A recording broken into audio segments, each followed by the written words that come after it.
Okay, sorry for the false start there. Yolette McPhee-McEwen is beginning her 7th year as the head coach at Ole Miss this past summer. She kind of retook the reins of the Bahamian women's national team, having previously served in that coaching role from 2014 to 17. Coach Yo's a Freeport, Bahamas native, looking to lead her home country forward into a spot in the 2028 Olympics when she's not busy on the court. One of the impactful things she does is with the hashtag No Ceilings with Coach Yo Foundation, which is a nonprofit which works to provide support for women and children throughout the United States in the educational area and in the Bahamas. Welcome to the stage, Coach Yo.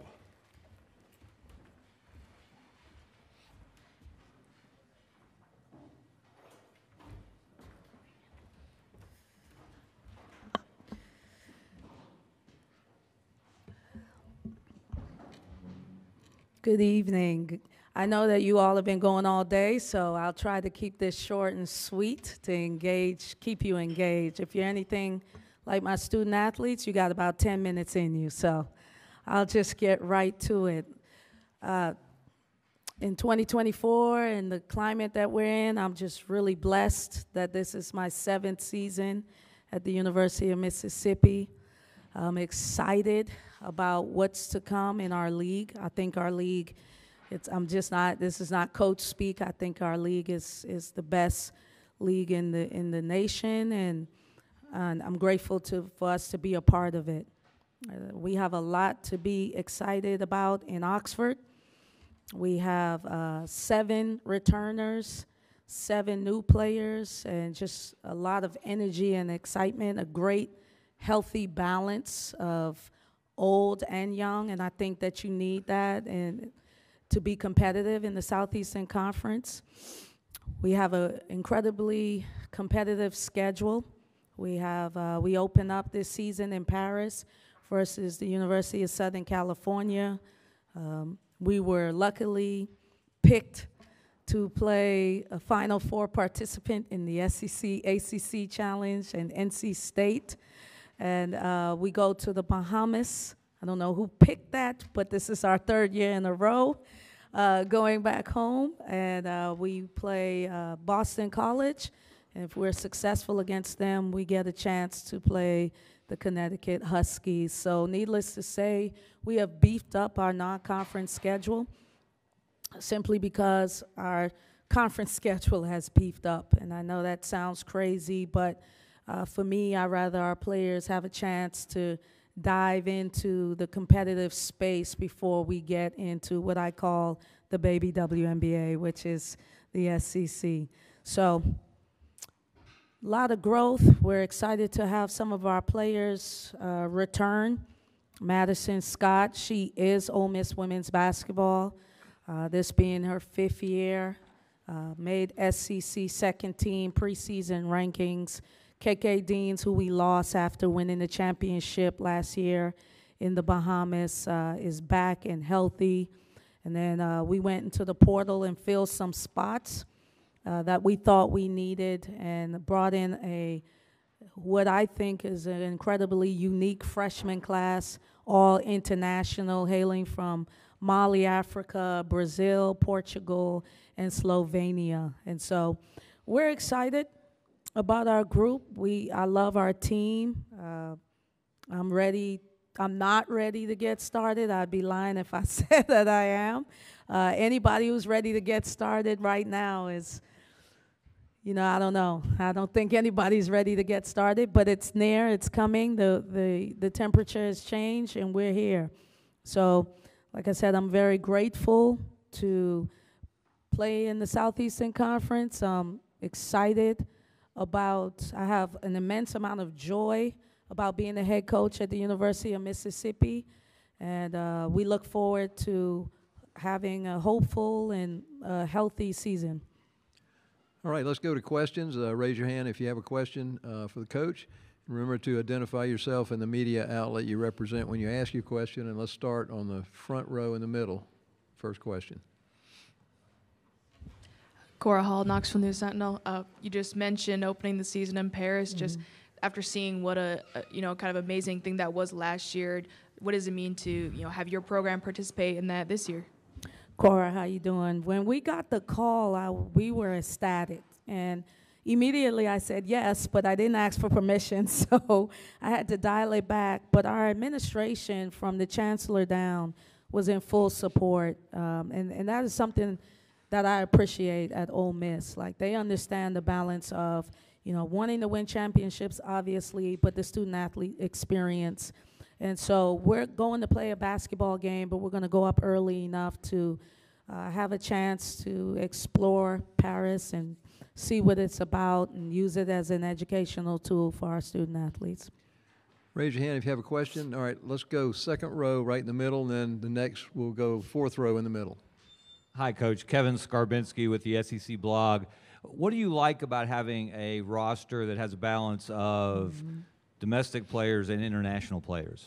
I think what I like about it is you have experience from different backgrounds, right? So all of my freshmen that are international players have played for their national teams.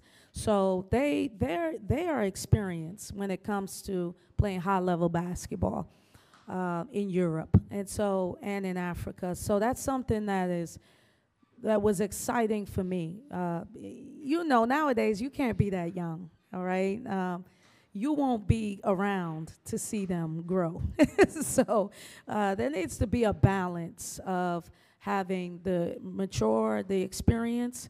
We were able to retain our starters with KK, Madison Scott, Kennedy Todd Williams, and then others. I think we retained like 8, and that was important for us, especially in the environment that we're in. When people are leaving and they have the right to do so, we focus on retaining those pieces. And so I think we have a healthy balance. I'm excited about it.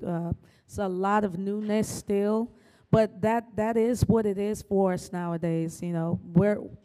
We're glorified JUCO coaches, if you ask me. We got 2 years to make something shake, and then we got another crop coming in, and that is our environment now, and one that I've adjusted to and I embrace.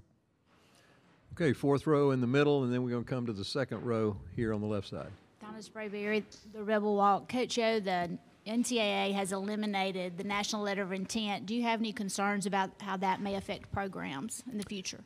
Honestly, I hadn't educated myself enough on it to say how I truly feel. Full transparency, I'm numb because there's always a change. Every day is a change. So I kind of go with the ebbs and flows of the changes, and I leave that up to the powers that be. For us, we would like to be able to maintain our roster and know who's on our roster. I love the freedom that our student athletes get. I hadn't dove deep enough in it to know how it will impact us.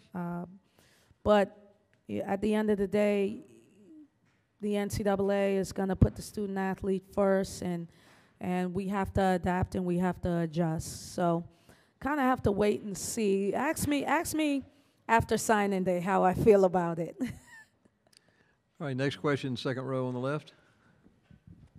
Hey, Coach Yo, Jared Reddick, Inside the Rebels on 24/7 Sports. A two-part question. First, when KK Deans went down with that ACL injury, I guess what impressed you the most about the way that she handled her recovery process, especially going through it a second time? And then secondly, when you go through the portal process with Tamia Sadler, I guess what ultimately attracted you to her, and how'd you kind of see that vice versa?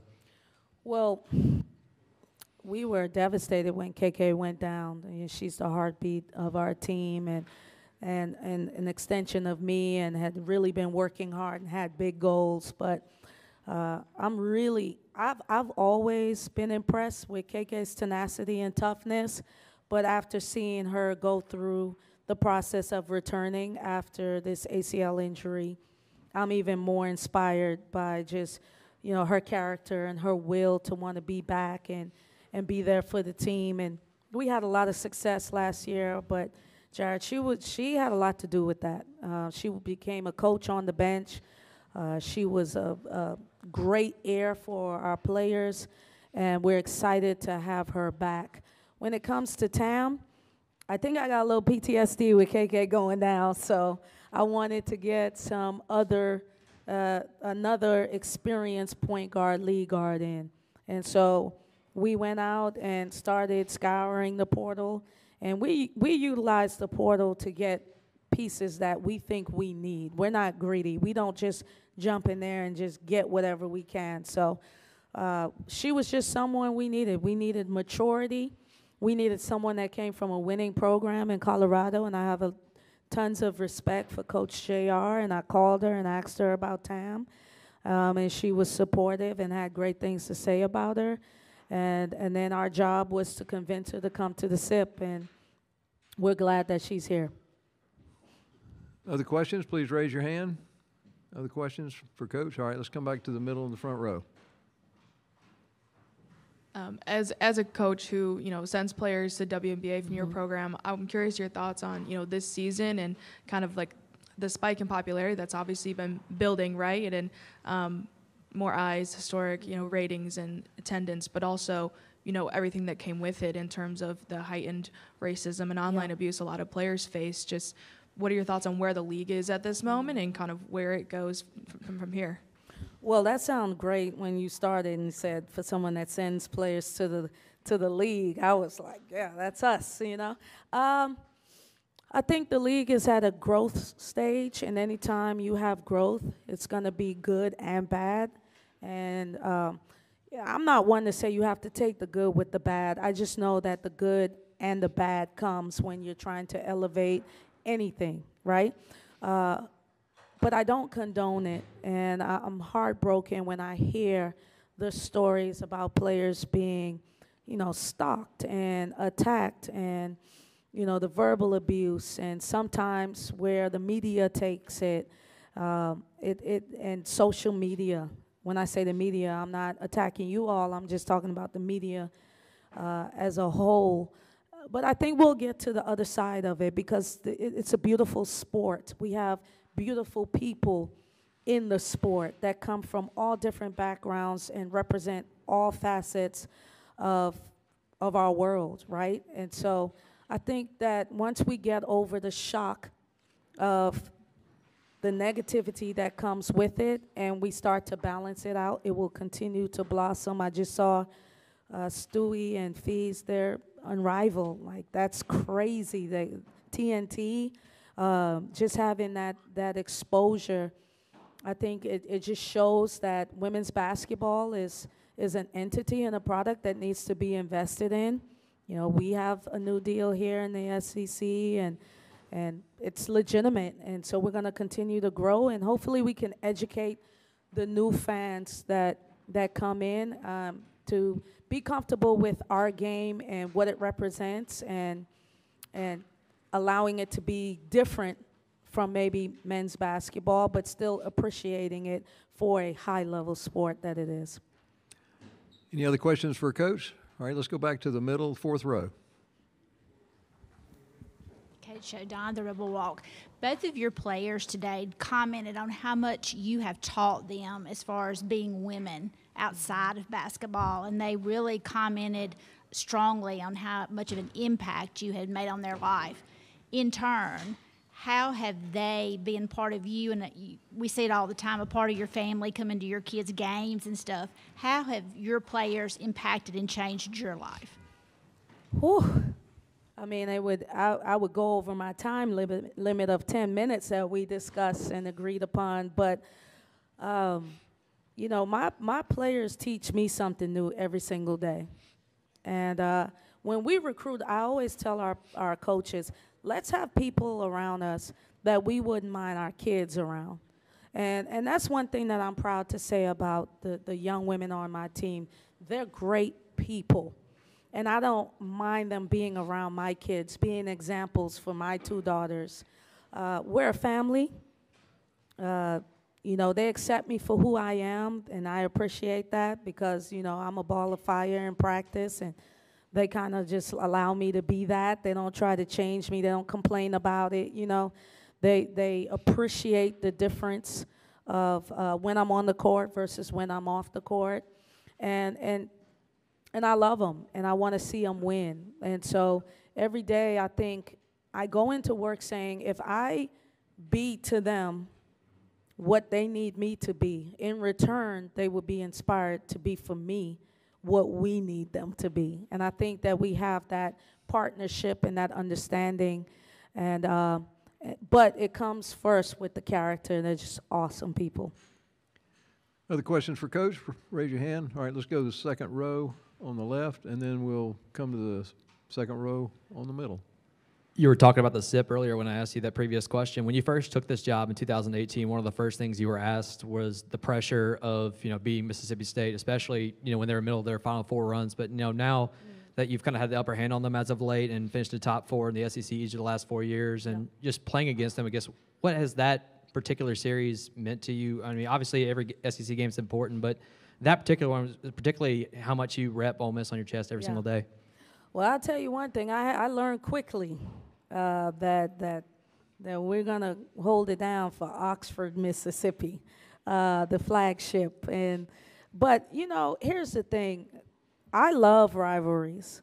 So for me, I got right into it right away. But I also love the game, and I love the sport, and I have a great amount of respect for all of the coaches. So I have tons of respect for Sam, But every time we play, I want to beat his butt, and I think he wants to beat me too, and we can both appreciate that.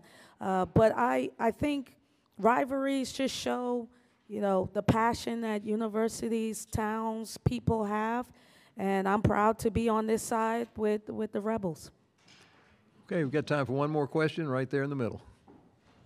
You've obviously elevated the program. Now you're getting to the NCAA tournament. You're winning NCAA tournament games. What does it take to get from that level to where LSU was 2 years ago or South Carolina last year and has been there before? Well, I think it takes a little bit of luck.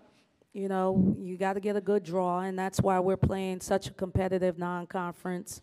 Because when I talked to Dawn Staley and Kim Mulkey, Dawn, she plays an incredibly tough schedule all the time. It's kind of contrasting. Kim has her style and Dawn has her style.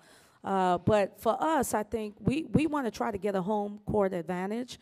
So in order for us to get one of the top 4 seeds and host at home, we can't duck any smoke. We have to play the best, and we have to show that we are a program that's worth being considered to be in that top 4. And so how do you do it? You got to go play those teams. And so that is something that we have decided as a program. We were prepared and in a situation to do so with this year's roster. As far as continuing to build a program, we just have to win. We have to sell our university, sell the vision for every student athlete that we go after, every prospect. And then we have to get the right people on board. We have to continue to have depth in our roster. I think we tried to do that with the type of players that we've brought in. And then we have to have some luck. We have to be able to be resilient throughout the whole season and capitalize on games. All games matter in the Southeastern Conference, but in the non-con, we have a lot of opportunities to make a statement. We have to try to capitalize on them. Thank you, Coach. Thank you.